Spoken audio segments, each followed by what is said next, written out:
Ivory ഷീറ്റിലാണ് നമ്മൾ sketch ചെയ്തിട്ടുള്ളത്. ഡോംസിന്റെ colour ഉപയോഗിച്ചിട്ടാണ് നമ്മൾ കളർ ചെയ്യുന്നത്. സ്കിൻ കളറിനായിട്ട് യെല്ലോ, ഓറഞ്ച്, റെഡ്, ബ്രൗൺ എന്നീ 4 കളറുകളാണ് നമ്മൾ ഉപയോഗിക്കുന്നത്. ഫസ്റ്റ് ലെയറായിട്ട് നമ്മൾ യെല്ലോ ടോൺ ഉപയോഗിച്ചിട്ടാണ് സ്കിന്നിന് ഒരു ലെയർ കളർ ചെയ്യുന്നത്.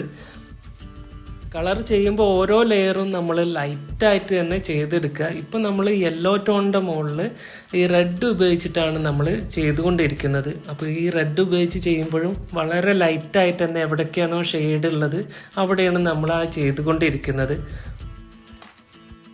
ഓരോ ലെയർ യൂസ് ചെയ്യുമ്പോഴും നമ്മൾ കളർ പെൻസിലിൻ്റെ മുകളിൽ അതിനെ ലൈറ്റ് കളർ ഉപയോഗിച്ചിട്ട് ബ്ലെൻഡ് ചെയ്ത് എടുത്താലാണ് ഇത് കൂടുതൽ വൃത്തിയായി കിട്ടുള്ളൂ. ഇല്ലാന്നുണ്ടെങ്കിൽ കളർ പെൻസിലിൻ്റെ ഓരോ ഷെയ്ഡിങ്ങും അവിടെ പിടിച്ചു കിടക്കുന്നത് പോലെ നമുക്ക് ഫീൽ ചെയ്യും. ഹെയറിൻ്റെ ഫസ്റ്റ് ലെയർ നമ്മൾ കളർ ചെയ്യുന്നത് വയലറ്റ് കളർ ഉപയോഗിച്ചിട്ടാണ്. അപ്പോൾ നമുക്ക് ഒന്നും കൂടി ഡാർക്ക് കളറായിട്ടുള്ള ബ്ലാക്കോ അല്ലെങ്കിൽ ബ്രൗണോ കൊടുക്കുമ്പോൾ നല്ല രീതിയിൽ എടുത്ത് കാണിക്കാനായിട്ടാണ് നമ്മൾ ഈ വയലറ്റ് കളർ അല്ലെങ്കിൽ ഒരു ബ്രൈറ്റ് കളർ നമ്മൾ ഹെയറിനായിട്ട് യൂസ് ചെയ്യുന്നത്. നമ്മൾ 2 ലെയർ ചെയ്ത് അതിനൊക്കെ ബ്ലെൻഡ് ചെയ്തെടുത്തതിന് ശേഷം നമ്മൾ കൂടുതൽ ബ്രൗൺ ടോണും അതുപോലെ തന്നെ ബ്ലാക്ക്, റെഡ് എന്നീ ടോണുകൾ ഉപയോഗിച്ചുകൊണ്ടാണ് ഇതിനൊക്കെ ഡെപ്ത് വരുത്തുന്നത്. പിന്നെ ഈ ഒരു ഐവറി ഷീറ്റിൽ നമ്മൾ ചെയ്യുമ്പോൾ എന്ന് വെച്ച് കഴിഞ്ഞാൽ ഒന്നും കൂടി പ്രഷർ ചെയ്ത് ചെയ്താൽ മാത്രമേ നമുക്ക് അത്യാവശ്യം നല്ല രീതിയിൽ കളർ എടുത്ത് കാണിക്കുള്ളൂ. ഇപ്പം ഈ ഒരു ഹെയർ സ്റ്റൈൽ നമ്മൾ ചെയ്തെടുക്കുമ്പോൾ എന്ന് വെച്ച് കഴിഞ്ഞാൽ ലൈറ്റിങ് നന്നായിട്ട് ശ്രദ്ധിക്കണം. എവിടൊക്കെയാണോ ഈ ലൈറ്റ് ടോണും ഡാർക്ക് ടോണും കൊടുക്കേണ്ടതെന്ന് നമ്മൾ ചിത്രത്തിനെ നന്നായി പഠിച്ചു വേണം ചെയ്യാൻ. ഇല്ലാന്നുണ്ടെങ്കിൽ നമ്മുടെ ആ ലൈറ്റ് ആൻഡ് ഷെയ്ഡ് മാറുന്നതിനനുസരിച്ച് ചിത്രത്തിൻ്റെ ഭംഗി നഷ്ടപ്പെടും. ഹെയർ സ്റ്റൈൽ ചെയ്യുമ്പോൾ നമ്മൾ നന്നായിട്ട് ശ്രദ്ധിക്കേണ്ട മറ്റൊരു കാര്യമാണ് എപ്പോഴും ഷാർപ്പനർ യൂസ് ചെയ്തുകൊണ്ട് നന്നായിട്ട് പെൻസിൽ ഷാർപ്പ് ചെയ്തുകൊണ്ട് തന്നെ നമ്മൾ ഡീറ്റെയിൽ ആയിട്ട് ഈ ഹെയർ ചെയ്തെടുക്കണം. ഇല്ലാന്നുണ്ടെങ്കിൽ ഈ നമ്മുടെ ഓരോ ലൈനിനും ഈ വീതി കൂടുന്നതിനനുസരിച്ച് മുടിയുടെ ഭംഗി നഷ്ടപ്പെട്ടു പോകാനുള്ള എല്ലാ ചാൻസും ഉണ്ട്. അതുകൊണ്ട് തന്നെ നമ്മൾ പെൻസിൽ ഇടയ്ക്കിടയ്ക്ക് ഷാർപ്പ് ചെയ്തുകൊണ്ടിരിക്കണം. പിന്നെ മടി തോന്നുമ്പോഴൊക്കെ നമ്മൾ കുറച്ച് നേരം ഒന്ന് നിർത്തി വെച്ചിട്ട് നമ്മൾ ആ മടിയൊക്കെ ഒന്ന് മാറ്റി എടുത്തതിന് ശേഷം ഇതിലിരിക്കണം. ഇപ്പോൾ നമ്മൾ ഈ വയലറ്റ് കളർ ടോൺ ചെയ്തതിന് ശേഷം അതിൻ്റെ മുകളിൽ നമ്മൾ ബ്ലാക്ക് ഉപയോഗിച്ചിട്ടാണ് നമ്മൾ അതിൻ്റെ ഡെപ്ത് വരുത്തുന്നത്. അതിൽ തന്നെ പല സ്ഥലങ്ങളിലും ലൈറ്റിങ് ശ്രദ്ധിക്കേണ്ടതുണ്ട്. ഇപ്പോൾ നമുക്ക് കാണാൻ ചില മടക്കുകളായിട്ടൊക്കെ മുടിയിൽ നമ്മൾ കാണാറുണ്ട്. അപ്പോൾ അവിടെയൊക്കെ വരുമ്പോൾ അതിൻ്റെ ലൈറ്റിങ് നന്നായി ശ്രദ്ധിച്ച് തന്നെ ചെയ്യുക.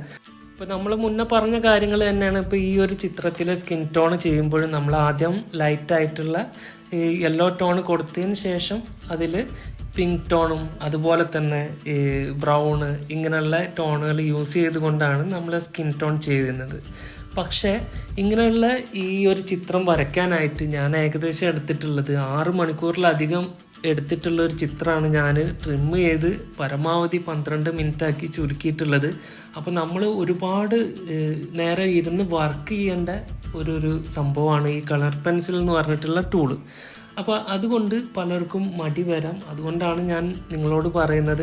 അല്ലെങ്കിൽ ചില ആളുകൾ കുറച്ച് നേരം 1-2 ലെയർ ചെയ്ത് കഴിഞ്ഞാൽ കളർ ടോൺ പിടിക്കാത്ത പോലെ തോന്നും. അപ്പോൾ അവർക്ക് ബോറടിച്ച് അവർ നിർത്തിപ്പോവും. അതുകൊണ്ടാണ് ഞാൻ നിങ്ങളോട് വീണ്ടും പറയുന്നത്. ഇപ്പം നമ്മൾ ഈ ചെയ്യുന്നതെന്ന് വെച്ച് കഴിഞ്ഞാൽ ഹെയറിന് വേണ്ടിയിട്ട് ഇപ്പം ഞാനൊരു ബ്രൈറ്റ് കളറായിട്ടുള്ള ബ്ലൂ എടുത്തിട്ടാണ് കൊടുത്തിട്ടുള്ളത്.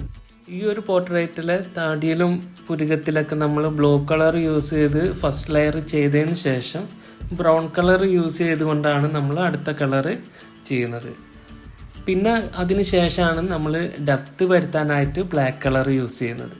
നമ്മൾ ഓരോ ടോണും ചെയ്യുമ്പോൾ അതിന് കുറച്ചും കൂടി ക്ലാരിറ്റി വരാൻ വേണ്ടിയിട്ടാണ് നമ്മൾ ഇത് ബ്ലെൻഡ് ചെയ്തെടുക്കുന്നത്. ഹെയർ നമ്മൾ കളർ ചെയ്യുമ്പോൾ നന്നായി ശ്രദ്ധിച്ച് തന്നെ ചെയ്യണം. കാരണം ഹെയറിന് ഓരോരുത്തർക്കും ഓരോ ഷേപ്പുകളുണ്ട്. അപ്പോൾ അത് ഫോളോ ചെയ്തിട്ട് വേണം നമ്മൾ ഇത് കളർ ചെയ്യാനായിട്ട്. അതിൻ്റെ ലൈറ്റിങ് കൂടി ശ്രദ്ധിച്ചുകൊണ്ട് നമ്മൾ കളർ ചെയ്തെടുക്കുക. ഈ ഒരു പിക്ചറും ഞാനിപ്പോൾ ചെയ്യുന്ന സമയത്ത് ഈ ഐവറി ചാർട്ടിലാണ് ചെയ്യുന്നത്. ഈ ഐവറി ചാർട്ടിൻ്റെ ഒരു പ്രത്യേകത എന്ന് വെച്ച് കഴിഞ്ഞാൽ സ്മൂത്തായിട്ടുള്ളൊരു പേപ്പറാണ്. പക്ഷേ അതിൻ്റെ ഒരു ഭാഗത്താണ് ഗ്രിപ്പുള്ളത്. അത് നിങ്ങൾ നന്നായി നോക്കിക്കഴിഞ്ഞാൽ മനസ്സിലാവും. അപ്പോൾ ആ ഗ്രിപ്പുള്ള ഭാഗത്താണ് നമ്മൾ ഈ പിക്ചർ വരയ്ക്കേണ്ടത്. പിന്നെ ഈ ഒരു പേപ്പറിൽ നമ്മൾ കളർ ചെയ്യുമ്പോൾ മറ്റുള്ള പേപ്പറിനെ അപേക്ഷിച്ച് കുറച്ചും കൂടി നമ്മളൊന്ന് പ്രഷർ കൊടുത്താൽ മാത്രമേ ഈ ഒരു പേപ്പറിൽ നന്നായിട്ട് തെളിഞ്ഞ് കാണുകയുള്ളൂ. മറ്റുള്ള പേപ്പറിലൊക്കെ വളരെ നന്നായിട്ട് തന്നെ നമ്മൾ കളർ പെൻസിൽ യൂസ് ചെയ്യുമ്പോൾ നന്നായിട്ട് തെളിഞ്ഞ് കാണും. പക്ഷെ അതിൻ്റെ ഒരു ഡബിൾ സ്ട്രോങ് കൊടുക്കേണ്ടി വരും നമ്മൾ ഈ ഒരു ഐവറി ചാർട്ടിൽ ചെയ്യുമ്പോൾ. അതുകൊണ്ട് തന്നെയാണ് പലരും ഐവറി ചാർട്ടിൽ ചെയ്യുമ്പോൾ കളറില്ലാന്ന് പറയും. ഐവറി ചാർട്ടിൽ ചെയ്യുന്ന പകുതി ആളുകളും ഇത് കളറില്ലാത്തത് കൊണ്ട് തന്നെ ഞാൻ എത്ര ചെയ്തിട്ടും ശരിയാവുന്നില്ല, അതുകൊണ്ട് തന്നെ പകുതി വെച്ചിട്ട് വർക്ക് നിർത്തി പോകാറാണുള്ളത്. അതുകൊണ്ട് നിങ്ങൾ ക്ഷമിച്ച് നന്നായിട്ട് തന്നെ അതിൽ ബ്ലെൻഡ് ചെയ്തെടുത്ത് അതിൻ്റെ മുകളിൽ വീണ്ടും വീണ്ടും ഡെപ്ത് വരുത്തിയാൽ മാത്രമേ നമ്മുടെ ആ പിക്ചർ നന്നായി വരുള്ളൂ. ഇപ്പം നമ്മൾ ഇതിൻ്റെ സ്കിന്നിൻ്റെ കളറൊക്കെ ചെയ്തതിന് ശേഷം നമ്മുടെ ആ ഷർട്ടിന് വേണ്ടിയിട്ട് നമ്മൾ ബ്ലൂ കളറിൽ ലൈറ്റ് ബ്ലൂ ആണ് കൊടുത്ത് വരുന്നത്. ഇപ്പോൾ ഈ ലൈറ്റ് ബ്ലൂ ലുള്ള ആ ഒരു ഷർട്ടും അതുപോലെ തന്നെ ആ ഒരു ഡ്രസ്സിനൊക്കെ നമ്മൾ ജസ്റ്റ് ഫസ്റ്റ് ലെയറായിട്ട് കൊടുത്തു കഴിഞ്ഞു. കൂടാതെ നമ്മളിപ്പോൾ ഈ സ്കിന്നിന് നോക്കിക്കഴിഞ്ഞാൽ പല സ്ഥലങ്ങളിലും ഡെപ്ത് വരുന്ന സ്ഥലങ്ങളുണ്ടായിരിക്കും. ആ ഒരു ഷെയ്ഡ് വരുന്ന സ്ഥലങ്ങളിലൊക്കെ നമ്മൾ ഡെപ്ത് കൂട്ടി തന്നെ കൊണ്ടുവരികയാണ്. അത് കൂടാതെ നമ്മൾ ഈ ചെവിയുടെ എവിടെയൊക്കെ ആയിക്കഴിഞ്ഞാലും ശരിക്കും നോക്കിക്കഴിഞ്ഞാൽ ചെവിയുടെ ഉള്ളിൽ ഒരുപാട് മടക്ക് വരുന്ന കാരണം അതിലെല്ലാം ഡെപ്ത് കൂടി വരും. അപ്പോൾ ആ ഉള്ളിൽ ഷെയ്ഡ് വരുന്നിടത്ത് നമ്മളൊന്നും കൂടി ഡെപ്ത് വരാനായിട്ട് ബ്ലാക്കും അതുപോലെ തന്നെ ബ്രൗണും ഒക്കെ യൂസ് ചെയ്തുകൊണ്ടാണ് നമ്മളവിടെ വരച്ച് വരുന്നത്. ഈ ഒരു പിക്ചറിൽ ഞാൻ കളർ ചെയ്യുമ്പോൾ ഏകദേശം 6 ലെയറോളം ചെയ്തിട്ടുണ്ട് പല പല ഭാഗങ്ങളിലായിട്ട്. കാരണം അത്രയും ഡെപ്ത് വരുത്തുമ്പോൾ മാത്രമേ നമുക്കിത് കൃത്യമായിട്ടുണ്ട് ഇത് തെളിഞ്ഞു വരുന്നുള്ളൂ. ഇല്ലാന്നുണ്ടെങ്കിൽ ഏകദേശം ഒരു നോർമൽ പിക്ചറായി മാത്രം കിടക്കുകയാണ്. അപ്പോൾ എത്രമാത്രം ഡെപ്ത് വരുന്നുണ്ടോ അത്രമാത്രം ആ ഒരു പിക്ചറിൻ്റെ ഭംഗി കൂടുതലായി വരും. നിങ്ങൾക്ക് പിക്ചർ കളർ ചെയ്യാനായിട്ട് ഏത് ബ്രാൻഡ് വേണേലും യൂസ് ചെയ്യുക. അതിപ്പോൾ ഡോംസ് ആയാലും ഫാബ്രിക്-കാസ്റ്റലായാലും ക്യാമലായാലും പ്രോബ്ലം ഇല്ല. അത് നിങ്ങൾ എത്രമാത്രം ഡെപ്തിൽ വർക്ക് ചെയ്യുന്നുണ്ടോ അത്രമാത്രം അതിൻ്റെ ഭംഗി വർദ്ധിക്കുമെന്ന് പറയാം. ഇപ്പോൾ ചെയ്യുന്ന ആ തുണിയിൽ നമ്മൾ ആദ്യം കൊടുത്തത് ബ്ലൂ ടോൺ ആയിരുന്നു. അതിൻ്റെ മുകളിൽ നമ്മളിപ്പോൾ ബ്ലാക്ക് ഇട്ട് അതിൻ്റെ ഞെറിവിനാണ് വർക്ക് ചെയ്തുകൊണ്ടിരിക്കുന്നത്. കൃത്യമായ അതിൻ്റെ ഓരോ മടക്കുകളും നമ്മൾ ചെയ്ത് ഡെപ്തിൽ വരുത്തിക്കൊണ്ടിരിക്കുക. മുടിയുടെ ഓരോ ലെയറും നമ്മൾ ഡെപ്ത് കൂട്ടിക്കൊണ്ടിരിക്കുകയാണ്. അപ്പോൾ ഒരു വശം എന്ന് പറഞ്ഞാൽ നമ്മളവിടെ റെഡും വയലറ്റും കൂടി കൊടുത്തിട്ടുണ്ട്. കാരണം അവിടെ ലൈറ്റ് പതിക്കുന്ന ഒരു ഏരിയ ആയതുകൊണ്ടാണ് നമ്മൾ അങ്ങനെ ചെയ്തിട്ടുള്ളത്. സ്കിന്നിൽ ഷെയ്ഡ് വരുന്ന ഭാഗത്താണ് നമ്മൾ ബ്രൗൺ യൂസ് ചെയ്തുകൊണ്ട് ഇപ്പോൾ ചെയ്യുന്നത്. കൂടാതെ നമ്മൾ ആ ഹെയർ ഇങ്ങനെ പുറത്തേക്ക് നിൽക്കുന്നതൊക്കെ ബ്ലാക്ക് ഉപയോഗിച്ചുകൊണ്ട് ആ ലൈന് ഷാർപ്പാക്കി തന്നെയാണ് ചെയ്യുന്നത്. ഇപ്പോൾ നമ്മൾ ഈ ബ്രൗൺ യൂസ് ചെയ്തുകൊണ്ട് താടിയുടെ അവിടെയും കണ്ണിൻ്റെ താഴ്ഭാഗത്തൊക്കെ ഡെപ്ത് കൂട്ടിക്കൊണ്ടിരിക്കുകയാണ്. അപ്പം നിങ്ങൾ ഒരു ചിത്രം ശ്രദ്ധിച്ചു കഴിഞ്ഞാൽ അറിയാം, ആ ഒരു ചിത്രത്തിൽ പല ഭാഗങ്ങളിലും ഡാർക്ക്നെസ് ഫീൽ ചെയ്യുന്ന ഏരിയകളുണ്ടാവും. പ്രകാശം വന്ന് അടിക്കുന്ന ആ ഒരു ഭാഗം മാത്രമാണ് ഹൈലൈറ്റ് ആയിട്ട് നിൽക്കുന്നത്. അപ്പോൾ ഇതെല്ലാം നിങ്ങൾ ശ്രദ്ധിച്ചുകൊണ്ട് തന്നെ വേണം നിങ്ങൾ ചിത്രത്തിൽ ഷെയ്ഡ് ചെയ്യാനായിട്ട്. പിന്നെയെന്ന് വെച്ച് കഴിഞ്ഞാൽ നമ്മൾ ഒരു ചിത്രം ചെയ്യുമ്പോൾ പരമാവധി കളർഫുള്ളാക്കി കൊണ്ടുവരിക എന്നുള്ളതാണ് നമ്മുടെ ഡ്യൂട്ടി. അതുകൊണ്ട് തന്നെ നമ്മൾ നന്നായിട്ട് ശ്രദ്ധിക്കുകയും വേണം. നമ്മുടെ കൈയിൻ്റെ താഴ്ഭാഗത്ത് ചെളിയോ മറ്റോ അല്ലെങ്കിൽ കളറോ ആയി കഴിഞ്ഞാൽ അത് നേരെ പേപ്പറിലേക്കാവും. പിന്നെ ആ ഒരു പേപ്പറിൽ നിന്ന് നമുക്ക് മായ്ച്ച് കളയാനോ അല്ലെങ്കിൽ ഒഴിവാക്കാനോ ബുദ്ധിമുട്ടായിരിക്കും. അതുകൊണ്ടാണ് ഞാനിപ്പോൾ ഈ ഒരു പേപ്പർ വെച്ച് അതിൻ്റെ മുകളിൽ വെച്ചിട്ട് ഷെയ്ഡ് ചെയ്യുന്നത്. അപ്പോൾ നമ്മൾ ഈ ചെയ്യുന്ന ഈ ഒരു ഏരിയയിൽ നമുക്ക് കൈ വേണമെങ്കിൽ പ്രസ് ചെയ്താലും വിഷയമില്ല. ലൈറ്റ് ബ്ലൂ കളറിൽ കൊടുത്ത ആ ഒരു ഷർട്ടിൻ്റെ മുകളിൽ നമ്മൾ അതിൻ്റെ ഷെയ്ഡാണ് ഈ ഡാർക്ക് ആയിട്ടുള്ള ബ്ലൂ കളർ യൂസ് ചെയ്തുകൊണ്ട് ഇപ്പോൾ ചെയ്യുന്നത്. ഈ കളർ പെൻസിൽ ഉപയോഗിച്ചുകൊണ്ട് തന്നെ നമുക്ക് തുണി വർക്ക് ചെയ്യാൻ ഭയങ്കര രസമാണ്. കാരണം തുണികളിൽ പല മടക്കുകളും കാര്യങ്ങളൊക്കെ ഉള്ളത് കളർ പെൻസിൽ ഉപയോഗിച്ച് ചെയ്യുമ്പോൾ അതിൻ്റെ റിയാലിറ്റിയിൽ നമുക്ക് ഇങ്ങോട്ട് കിട്ടും. ഇപ്പോൾ ആ ഡെപ്തിൽ കൊടുത്തിട്ടുള്ള ആ ബ്ലൂ കളറിൻ്റെ മുകളിൽ ലൈറ്റ് ബ്ലൂ ഉപയോഗിച്ചിട്ട് തന്നെയാണ് നമ്മളിത് ബ്ലെൻഡ് ചെയ്തെടുക്കുന്നത്. ഈ ഫേസിലെ ഒരു ബ്രൈറ്റ്നെസ് കിട്ടാൻ വേണ്ടിയിട്ടാണ് നമ്മൾ യെല്ലോ ടോൺ യൂസ് ചെയ്തുകൊണ്ട് ഇപ്പോൾ നമ്മൾ ഈ ചെയ്യുന്നത്.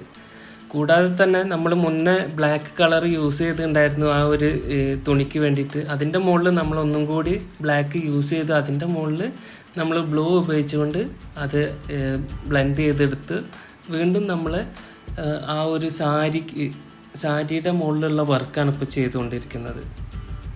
നിങ്ങൾക്ക് ഈ വീഡിയോ ഇഷ്ടപ്പെട്ടു കഴിഞ്ഞാൽ തീർച്ചയായും വീഡിയോ ലൈക്ക് ചെയ്യുക. അതുപോലെ തന്നെ നിങ്ങൾ ഷെയർ ചെയ്ത് സപ്പോർട്ട് ചെയ്യുക.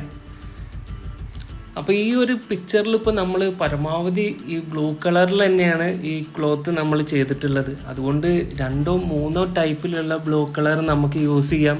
അതുപോലെ ഡെപ്ത് വരുന്നിടത്ത് വയലറ്റ് ടോൺ യൂസ് ചെയ്തിട്ടുണ്ട്, ബ്ലാക്ക് ടോണും യൂസ് ചെയ്യാം. അപ്പോൾ അതെല്ലാം നിങ്ങളുടെ ഇഷ്ടം പോലെ നിങ്ങൾക്ക് എത്രമാത്രം ഡെപ്ത് വരുത്തണോ അത്രയും അതിനനുസരിച്ച് നിങ്ങൾക്ക് ഡെപ്ത് കൂട്ടി കൊടുക്കാൻ സഹായിക്കുന്ന കളറുകളാണ്.